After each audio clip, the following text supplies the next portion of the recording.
Bonjour tout le monde. Une journée importante, une procédure parlementaire exceptionnelle, l'interpellation demandée par le Parti québécois auprès du ministre de l'Éducation pour faire, pour ainsi dire, un bilan de mi-mandat de l'action gouvernementale, un gouvernement qui indique que l'éducation est sa priorité. Il y a des façons de le vérifier, le choix des priorités et l'allocation des ressources. D'abord, le personnel. On n'est plus dans les négociations, mais on est toujours dans le quotidien. Comment faire en sorte de mieux outiller le personnel? On a fait adopter mardi une résolution toute simple, unanime, faire en sorte qu'il y ait un registre des raisons pour lesquelles les enseignants, enseignantes et le personnel de l'éducation et les professionnels quittent. Alors ça, c'est adopté, donc on peut présumer que le gouvernement va en tenir compte. Pourquoi les enseignants et le personnel quittent? Ensuite, les stages proposés par le Parti québécois le 30 mars 2023. J'aurais une proposition à faire tout à l'heure au ministre quant à l'aménagement des stages à coût nul. Donc, je pense qu'on pourrait aller rapidement de l'avant avec ça et ça contribuerait en partie à résoudre la pénurie d'enseignants et d'enseignantes. C'est aussi de belles écoles, c'est des ressources pour les élèves, c'est de lutter contre la violence, c'est de franciser les nouveaux arrivants, c'est de faire en sorte de revenir à l'essentiel. Le ministre a cette priorité. La priorité, c'est qualifié, mais c'est la réussite scolaire. Essentiellement, tout le reste est là pour la réussite scolaire. C'est aussi de lui poser des questions sur deux éléments budgétaires importants. Quelle est l'ampleur des contraintes budgétaires qu'il a au ministère de l'Éducation et quel est le coût de ces classes d'accueil qui se multiplient? Est-ce que c'est cela qui fait en sorte qu'on n'est plus capable d'annoncer de nouvelles écoles qui sont attendues, notamment dans Chaudière-Appalaches et en Mauricie et dans la capitale nationale? C'est d'autres dossiers aussi comme l'égalité des chances, l'école à 3 vitesses ou à la CAQ, l'école à 100 vitesses. J'invite le ministre qui, je le sais, lorsqu'on arrive à la CAQ, il faut défendre l'école privée, à tenir compte des travaux d'École Ensemble, une des plus belles organisations civiles que j'ai vues, qui travaille inlassablement à promouvoir l'égalité des chances. Cette semaine, on a vu une école privée qui a acquis une forêt. Écoutez, pendant qu'on procède à l'acquisition d'une forêt puis les cadres des chalets de grande valeur, il y a des enseignants et des enseignantes partout au Québec qui achètent du matériel scolaire avec leur propre argent pour les enfants. C'est ça, les réseaux scolaires qu'on a présentement. Et d'ailleurs, l'appellation même d'école privée devrait être considérée. C'est pas si privé que ça si on met 800 millions de dollars dans le réseau. Je termine en disant que pour moi, une interpellation, c'est pas une confrontation. C'est vraiment un échange. Vous allez le sentir dans le ton des propositions, dans mes échanges avec le ministre, que je connais bien. J'ai déjà siégé au Conseil des ministres avec lui. J'ai siégé au Parti québécois avec lui. Bernard Drinville voulait beaucoup redevenir ministre. On fera le bilan des 2 premières années, puis on va s'assurer que ça se passe bien pour les 2 prochaines. Et quand je vous dis que le ton est différent, ce qui me concerne, c'est qu'il faut réussir. Il faut réussir pour les enfants. Alors, je ne souhaite pas le pire, je souhaite ce qu'il y a de mieux pour les enfants, puis on va l'outiller du mieux possible avec des propositions, avec des idées. Je termine en disant que je suis plutôt ému aussi de participer à cet exercice. Comme vous le savez peut-être, je suis titulaire d'un brevet d'enseignant, signé d'ailleurs de la main du premier ministre du Québec, alors qu'il était ministre de l'Éducation en 2000. Je suis le fils d'un enseignant aussi. Ça a toujours été l'école publique, quelque chose de tellement important dans la vie de notre famille. Et si je n'étais pas à l'Assemblée nationale, je serais dans une classe présentement. Alors, je suis très touché. J'ai reçu des propositions de partout au Québec, de membres du personnel, de citoyens, d'anciens professeurs. J'en ai tellement reçu, je ne pourrais pas tout utiliser. On a un temps qui est limité, mais ça va me servir pour des semaines. Alors, vous allez entendre parler beaucoup d'éducation avec les tribunes qu'on a. Ça m'a beaucoup touché. J'ai envoyé un appel tout simple, puis les gens m'ont écrit sur toutes sortes de sujets. Alors, j'ai bien hâte à cet exercice. Je vais faire du mieux possible. Je sais que les attentes sont élevées, mais le Parti québécois, première force politique au Québec, est sérieux dans tous les domaines, y compris en éducation, et je pense que vous allez le sentir tout à l'heure. Je suis prêt à répondre à vos questions.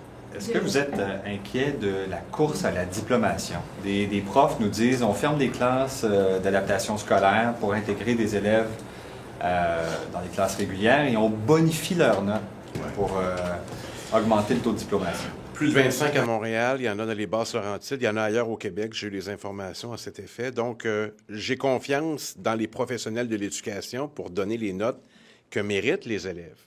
Ce qui se passe, c'est que durant l'été, il y a du rattrapage, puis il y a une genre de formule magique qui fait en sorte qu'un peu comme à l'école des fans, tout le monde a gagné. Ben non. Il y a des notes qui sont trafiquées et ça se fait pas.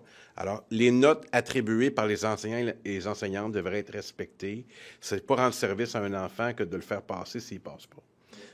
De la qualité des diplômes qu'on met. Évidemment. Et de toute façon, ces enfants, ces élèves ne sont pas capables de suivre. Déjà, c'est compliqué avec tous les plans d'intervention qu'on a dans les écoles. Il y en a tellement maintenant, là, puis il n'y a pas tant de support que ça. Je veux dire, imaginez, on parle d'un adulte dans la classe, puis là, des fois, on parle d'un aide à la classe, qui est quelqu'un qui n'a pas de formation en pédagogie.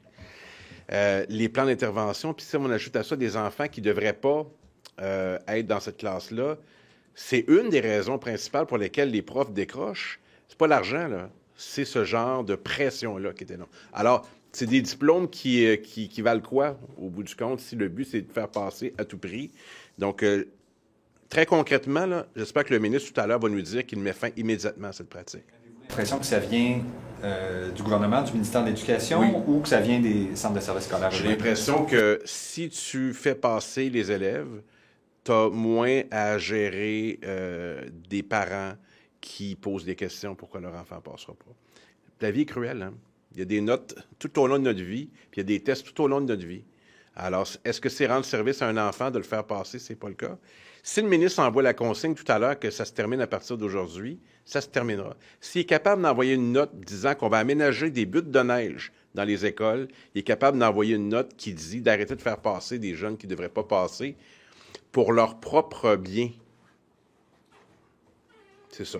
Vous avez dit, j'espère connaître l'ampleur de la rigueur qui est imposée à M. Drainville. Je veux juste vous entendre là-dessus. Quelle est votre crainte? C'est qu'il n'y ait plus d'argent pantoute? Entretien des écoles, on a appris cet été que c'est plusieurs centaines de millions de dollars là, qui sont amputés. Le nombre de classes d'accueil pour les nouveaux arrivants n'arrête pas d'augmenter, puis le ministre et le premier ministre indiquent qu'ils n'ont pas l'argent pour ça. Donc moi, je fais une équation entre les sommes nécessaires pour accueillir tout le monde correctement, puis il faut le faire, versus une école à Saint-Apollinaire, pas loin d'ici. Ça tombe bien, Jonathan Moreau est aussi un enseignant qui était dans ma faculté et qui me dit c'est une des municipalités qui a le plus haut taux de croissance au Québec. On a besoin d'une école, mais ils n'ont pas l'argent. Nicolet, même chose dans le comté du député caquiste Donald Martel et ailleurs. Moi, je fais une équation entre les deux. L'argent qui va dans les classes d'accueil, à certains égards, puis c'est prioritaire, il faut accueillir tous les enfants. Je ne ferai pas le débat de l'immigration, vous savez où je loge là-dessus. Mais c'est ça qui nous empêche de faire le développement nécessaire pour d'autres milieux, dont le comté du ministre, où on a besoin d'argent pour construire des écoles. On a entendu Mme Guilbeault en transport dire on n'en a plus d'argent. C'est un peu le même principe. Ouais. Vous pensez pour M. Drainville qui va vous dire J'ai l'impression que tous les ministères ont des cibles. Ça a commencé au ministère de l'Enseignement supérieur. C'est la ministre Derry qui était la première à parler de tout ça. Puis avec beaucoup de responsabilités d'ailleurs. Elle a dit, voici, je ne peux pas aller plus loin pour telle raison. En éducation, on n'a pas le profil des compressions. J'aimerais l'avoir aussi. C'est quoi les choix auxquels est confronté le ministre? Et quand je vous dis que valider une priorité, tout ne peut pas être prioritaire. Si on dit que l'éducation, c'est prioritaire, il y a deux façons. Il y a le choix des priorités, puis où est-ce que tu mets l'argent? Alors, c'est les deux façons de le juger. Puis je ne sais pas où vont s'arrêter les ajustements budgétaires que le ministre devra faire. À date, il y a des écoles qui ne se construisent pas. On en a toute une liste qu'on va révéler tout à l'heure.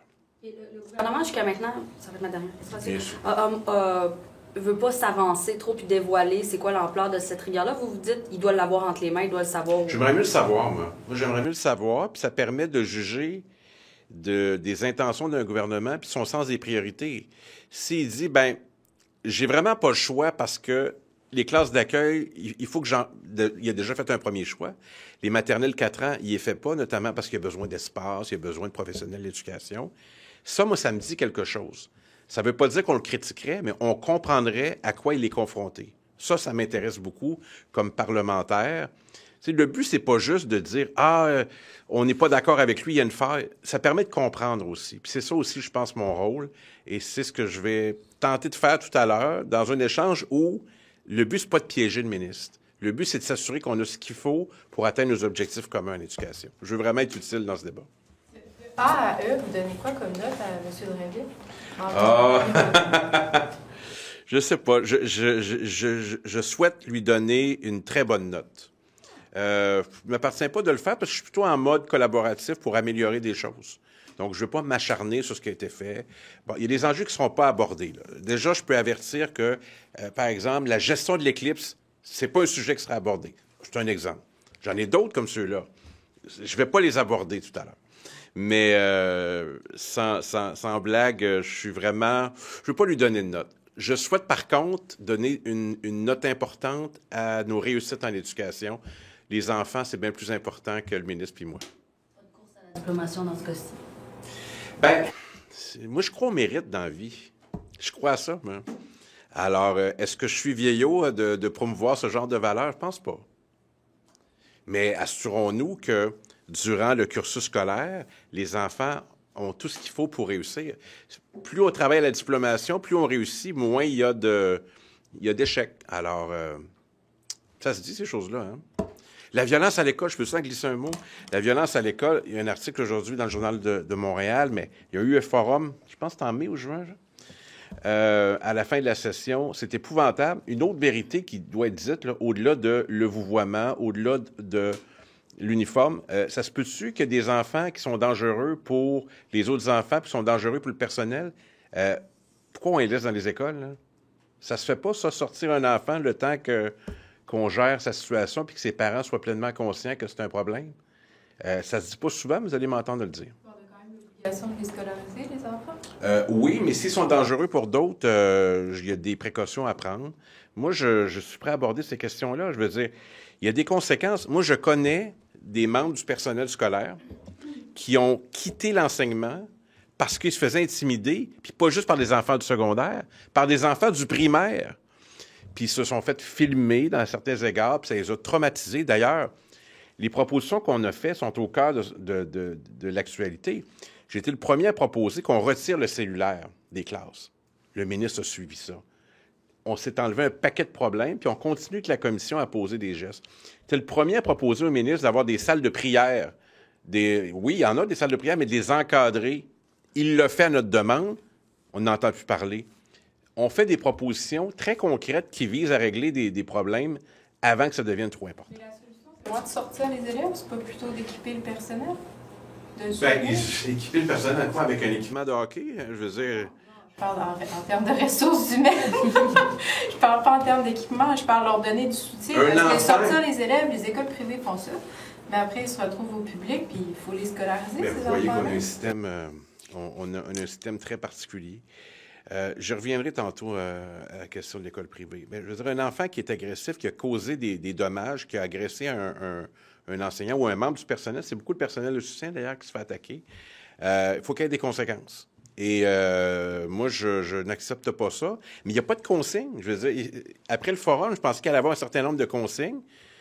Personne n'a pu venir la butte de neige dans les écoles, puis on attendait celle sur la violence. Quand je vous dis que juger de la priorité, des priorités, ça nous indique un peu comment on peut juger un ministre, un ministère, un gouvernement. En voici un exemple.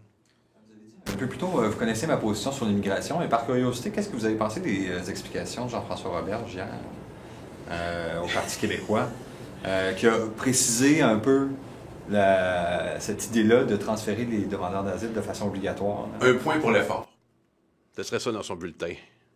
Bon élève, esprit d'équipe, un point pour l'effort. Des incitatifs comme des permis de travail localisés. Est-ce que ça pourrait... je veux dire, avant d'arriver à ça, on va régler ce que le premier ministre a dit. D'ailleurs, ce ne serait pas prématuré qu'il revienne au Québec, là. Habituellement, en diplomatie internationale, on va là faire la promotion du Québec. Il y a eu des belles tribunes, il y a eu TV5 Monde, il y en a eu d'autres. J'aurai quelques questions quand il va revenir, mais je veux dire, là, il y a un dommage qui est fait, là. Le premier ministre est tout seul, la CAQ est tout seul. Il y a du monde qui sont mal à l'aise à la CAQ, là, qui sont mal à l'aise de ce genre de propos. Puis le premier ministre, ça ne force sa parole. Hein? Lorsqu'il dit quelque chose, même chose pour le ministre de l'Éducation, quand il dit quelque chose, ça a une force morale importante. Alors, je l'invite à maintenir la consigne que son personnel lui avait dit d'être plus rare dans ses interventions. Mal à l'aise par ces propos-là? Les siens? Oui, absolument. Puis on ne les suit pas non plus. Vous avez entendu Paul Saint-Pierre Plamondon. Je veux dire, c'est pas une solution, c'est pas faisable. Il n'y a pas d'avis juridique qui dit ça. C'est pas ça la solution. La solution, c'est de gérer nous-mêmes l'ensemble de nos ressources. Êtes-vous correct? Sure. OK. Fini? I just wanted to get your reaction. This morning, the STM announced that 3 metro stations on the Blue Line have been closed, and I have the quote here. They have discovered significant deterioration of the beams above the footbridge. There's obviously an infrastructure problem. Well, it's pretty frightening. It's about the subway situation, and I was aware that Minister Guilbeault was supposed to be there this morning for a press conference. So, since she's already there, she should visit those stations. I think it's d'Iberville and 2 others, and make sure to that we still have confidence about those subway stations. And it's all about taking care of what we have already. It's less sexy and popular to take care of the subway that we have right now. The government wants to put more emphasis on the prolongation of the Blue Line. But the worries of the Montrealers today is about taking care of the system, of the subway system. It's pretty frightening. And we have some worries about that we should take care of the STM, and it's about time that Mrs. Guilbeault take care of this issue. So my proposition is, she's in Montreal. She could visit those subway station and talk to the user, and I'm sure it's going to be useful for her understanding of the Montreal reality. Should people be worried about the Sure. state of... They should be, because every single time you shut down the service in a subway station is not a good thing. I used to live in Montreal for years, and I do remember that was the worst thing that you want to do, to shut down the use of some subway station. And they have a lot of bad result with that. People need the subway. They're going to use cab. They're going to pay a lot of money for that. It's not a good thing. It's a sad day for Montrealers. And can you elaborate on what you said, that Mr. Legault's visit in France has caused damage, and it's time he come home? It's about time. So every single time he is talking for the Quebecers, there's a lot of emphasis on. We listen to him because he's our premier. It's important. I have respect for my premier. He is my premier. But there's a consequence on the political scene, but for the people who are listening to that on TV. So it sent a bad message about the way that we want to respond to immigration. It put some too big expectation on what we can do. The result is that we cannot do a lot of things. We're a province. We don't have much power. We have the same power than Prince Edward Island, which is a great island. My father used to do his university studies there, but nothing more, nothing less. This is the kind of power that we have. Yes. Est-ce que je peux juste vous faire votre demande à Mme Guilbeault? La ministre des Transports avait prévu se rendre ce matin à Montréal pour une conférence de presse concernant la prolongation de la ligne bleue.